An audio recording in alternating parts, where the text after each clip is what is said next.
davant d'una situació com aquesta s'ha de fer el que calgui. L'esforç s'ha de fer.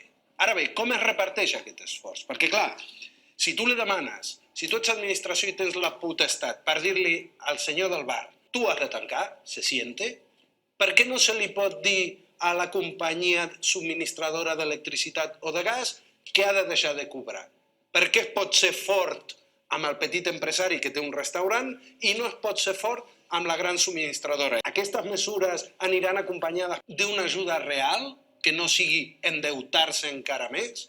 Perquè, clar, en el moment que veus, no, 40 milions per l'hostaleria, però és que fa un mes el govern de l'Estat ha avalat amb 1.000 milions el Corte Inglés.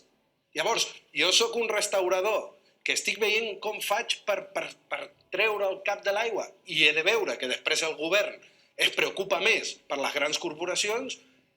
Aquesta injustícia impedeix també fer front a la qüestió sanitària, perquè no és només l'economia o la salut, és la justícia. I sense justícia no es pot solucionar el problema sanitari. Anna, tenim